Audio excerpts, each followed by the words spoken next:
Hi there, this is a follow-on to the Kaiweets ST120 tester video I just did. I thought it would be nice to add a practical test. I mentioned already in the previous video, this is a meter for electrical work, not electronics. Now, I'm more an electronics kind of person, and so my practical tests of electrical work are somewhat limited, and I won't start poking around in the fuse panel or consumer unit, and I strongly recommend you should not do so either. Even so, I'm probing mains voltage, and this is dangerous stuff, make no mistake. If you do things like that, you do it at your own risk. A quick summary of the contenders. I've had the Fluke T110 tester for some time, and as shown in the linked video, it went through a recall when Fluke decided that there was a potential safety issue with the connecting cable. While my unit did not show any problems, it was replaced by Fluke at no cost, which is why it's sometimes well worth going for branded items. One important safety thing about the T110, it has no on-off button, but it's battery powered, so the danger is that the battery may be dead, which I simulate by removing them.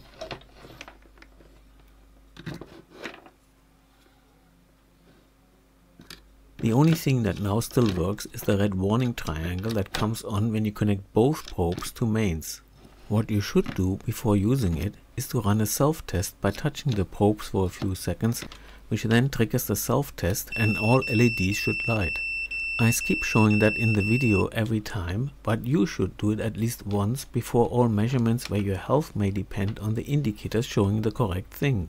The UK Ministry of Defence has apparently removed hundreds of MX67 testers from its inventory, so there are lots of ex-MOD available in the usual places. This one is a genuine MOD item with original storage bag, probes, manuals and a NATO stock number. It originates probably sometimes from the late 90s to early 2000s and has an interesting take on ergonomics. If desired, I may make a separate video about this meter, leave it in the comments, but for now just this. It has two normal 4mm sockets and you can plug in normal test leads or, as here, a red probe and a black lead. The MX67 has no built-in torchlight, which is a big oversight in my book. It is meant for operation with your thumb while holding. There is a red slider switch between off, volts or ohms diode and continuity. Like the ST120 or the Fluke T110, it does not measure current. Compared with the ST120, the MX67 is a far more traditional multimeter and more accurate in all modes. But then it has only DC and AC volts, resistance and continuity and diode.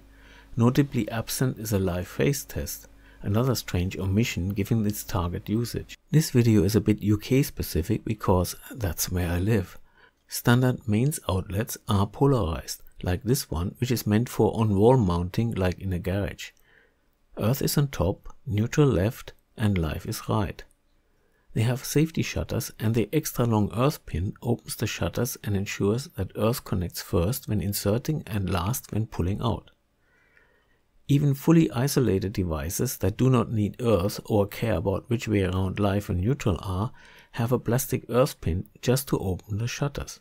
The first test is to find if live and neutral are reversed in this outlet. I once found that to be the case on a brand new extension cord I bought from one of the major DIY chains in the UK. To be true for such things, a special tester like this one is by far the fastest way to check for a whole range of errors in one go, but what if you don't have one? None of the tests have an NCV function, but in truth, with sockets like these, NCV testers are of limited use, because they are not sensitive enough. The contacts are actually a fair bit away from the surface. Just to show, on far more flimsy socket constructions like these cheap extensions, NCV does work. But for this socket we have to get to the contacts.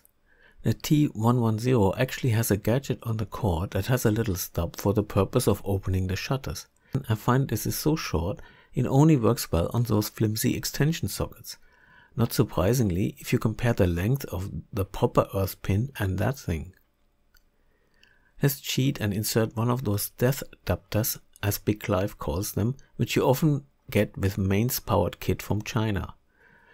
I marked this one where live, neutral and earth should be. With that help, finding that live is at the wrong terminal is quick and convenient with a T110. On the ST120, for its intended use, I find it very annoying that after power on, I have to press 8 times on the func button to get to live test. That should come before diode capacity or frequency. But once it's selected, finding the live terminal with the ST120 works just fine. The MX67 doesn't have any live test, so I need to measure AC volts between the terminals to find out which is live. Nothing between what should be live and earth. And oops, I just tripped the circuit breaker. The MX67 thumb operated slider's middle position is volts, AC or DC. Moving it one stop further is ohms, continuity and diode. It's extremely easy to push it too far, as happened here. So instead of measuring voltage, I was measuring continuity between live and earth while full mains voltage was on. Luckily this house has RCDs. Residual current devices, also known as GFCIs, ground fault circuit interrupters, on every circuit, and the one for my lab tripped when the current between live and earth through the meter exceeded 30 milliamps. No harm done to me, the meter or anything else.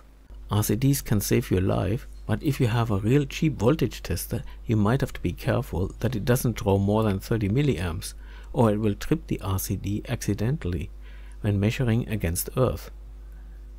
When set up properly, the MX67 draws only 24.4 microamps at 243 volts AC, which means it has an input resistance of 10 megohm and will not drop any RCD. The ST120 scores equally well. It draws the same 24.4 microamps when measuring the same voltage. Not a surprise, because it's also specified as having 10 megohm input resistance. The Fluke T110 is drawing slightly more than 1 milliamp at the same voltage, which means it has just about 240 kilo ohm input resistance. 1 milliamp isn't enough to trip an RCD. If you want to purposely trip an RCD without an MX67 to hand, the T110 offers a safe way of doing this. The T110 has 2 buttons, one on each probe, and when pressed simultaneously test an RCD by reducing the input resistance momentarily to about 7 kilo ohms, causing 37 milliamps of current. To repeat the earlier test with the RCD reset, and this time using a properly configured MX67, there is 236 volts between what should be neutral and earth, and just some low voltage noise between what should be live and earth. If the neutral terminal is live, then the live terminal should be neutral and connected to earth. The Fluke T110 confirms continuity immediately and fast. Likewise, the ST120, after waiting for a few seconds for it to start, confirms continuity. The MX67 says the same. Normally I complain about too loud beepers, but the MX67 is too soft. Outdoors or in any kind of just moderate busy environments you won't hear it. Maybe a military thing? Stealthy, so the enemy doesn't learn about your continuity? Maybe a breaker tripped and now you're in near darkness trying to see if there's a power problem. The camera makes it appear a little brighter than it really is. The T110 has a built-in torchlight which makes navigating the probes fairly easy, and its LEDs show the voltage clear enough. The ST120 has the problem if the torch is not quite lighting where the probe points. Well, that's a minor issue. I struggle to get a good contact, but that's maybe because I was trying to keep the display within the camera. The display of the ST120 is really easy to read, in particular compared to the MX67 coming next. The camera and I really struggled with the backlight of the MX67. The camera seems to struggle making anything readable out of this, but with the eye the display is fairly easy to read. My problem is that the backlight turns off after 30 seconds, nothing changes this. And it's combined with that useless hold function, so turning backlight on automatically freezes the display and only a second press makes it work again. It really is terrible usability. Back to daylight, and we have a power strip that isn't working. I took the opportunity to show that the T110 shutter opening gadget works in power sockets like these, allowing access to terminals.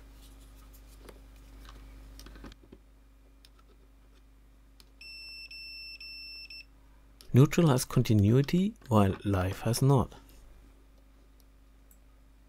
The ST120 initially is struggling with contact resistance.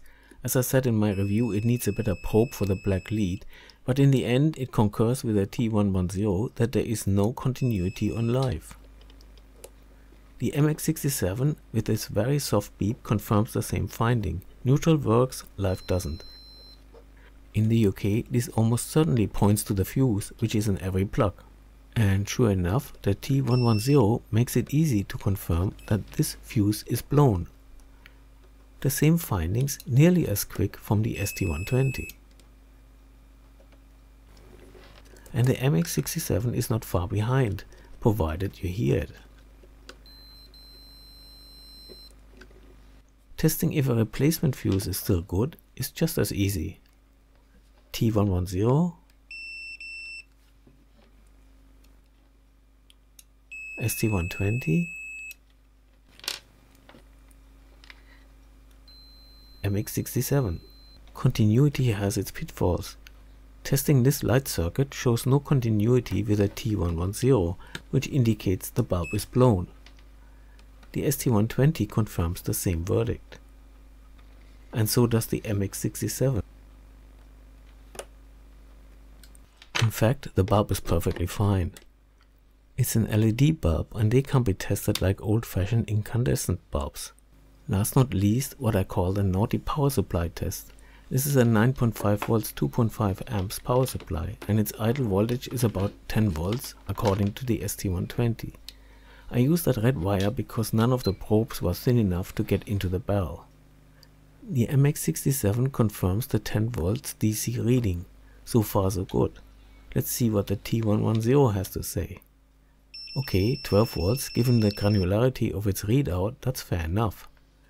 The naughty part comes when testing for live, and oh yes, the AC live indicator lights up because the power supply capacitively leaks mains voltage onto the DC.